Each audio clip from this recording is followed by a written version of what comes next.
2 సంవత్సరాల తర్వాత కాశీ నుండి ఇంటికొచ్చిన భర్త తన భార్య ఒళ్ళో పాపను చూసి అనుమానం పడ్డం వల్ల పాపతో సహా శిలగా మారిపోయిన ఒక దేవత కథ ఇది. 400 ఏళ్ల క్రితం పెద్దమల్లమ్మ అనే ఊర్లో మాచేనమ్మ అనే అమ్మాయి ఉండేది. చిన్నప్పటి నుండి లక్ష్మీదేవి భక్తురాలు. ఈమె మనసులో ఏమి కోరుకుంటే అది జరిగిపోయేది. కొన్నాళ్లకి మాచేనమ్మకి పెళ్లయింది. ఆమె భర్త ఆశ్రమంలో గురువు గారి దగ్గర శిష్యుడిగా పనిచేసేవాడు. ఒకరోజు ఆ గురువు తన శిష్యులతో కలిసి కాశీ యాత్ర చేయడానికి బయలుదేరతాడు. మాచేనమ్మ భర్త, నేను కాశీ పుణ్యక్షేత్రానికి వెళ్లి వస్తాను, నువ్వు జాగ్రత్తగా ఉండని చెప్పి వెళ్తాడు. అప్పుడు మాచేనమ్మ 1 నెల గర్భిణి. ఈ విషయం తన భర్తకి చెప్పలేదు. 2 సంవత్సరాల తర్వాత కాశీ నుండి తిరిగి వచ్చిన భర్త తన భార్య ఒళ్ళు పాపను చూసి ఎవరి పాపని అడుగుతాడు. మన పాపే అని చెప్తుంది. ఆ మాటలు తన భర్తకి నమ్మబుద్ధి కాక మాచేనమ్మని తన తల్లి ఇంటి దగ్గర వదిలేద్దామని తీసుకెళ్తాడు. దారిలో ఆ పాప ఎలా పుట్టింది అని అడుగుతాడు. తన భర్త అనుమానిస్తున్నాడని గ్రహించి అది తట్టుకోలేని మాచేనమ్మ పంచభూతాల సాక్షిగా నన్ను భూదేవి ఐక్యం చేసుకోవాలని కోరుకుంటుంది. వెంటనే ఆ పాపతో పాటు భూమిలోకి ఐక్యమైపోతుంది. శిరస్సు దాకా భూమిలోకి వెళ్లిపోతుండగా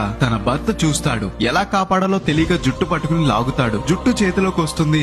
ఆమె శిలలా మారిపోతుంది. భర్త భయపడి జుట్టు విసిరేసి పారిపోతాడు. జుట్టు పడిన చోట తర్వాత ఒక పెద్ద చెట్టు మొలిచింది. అలా మాచేనమ్మ ఆ ఊరి దేవతగా మారి కోరిన కోరికలు తీర్చింది. మాచేనమ్మ కల్లోకి వచ్చి తనకి ఎండా వాన పడే విధంగా తాటాకు శిఖరం ఉండే గుడి నిర్మించమని కోరింది. అందుకే ఎక్కడ లేని విధంగా ఈ గుడి నిర్మాణం ఉంటుంది. మాచేనమ్మ పాపని ఎత్తుకుని శిలలా మారిపోయి భూమిలో ఐక్యమైన విగ్రహం మనకి కనిపిస్తుంది. ఈ గుడి వెస్ట్ గోదావరి ఆచంట మండలం పెద్దమల్లం అనే గ్రామంలో ఉంటుంది.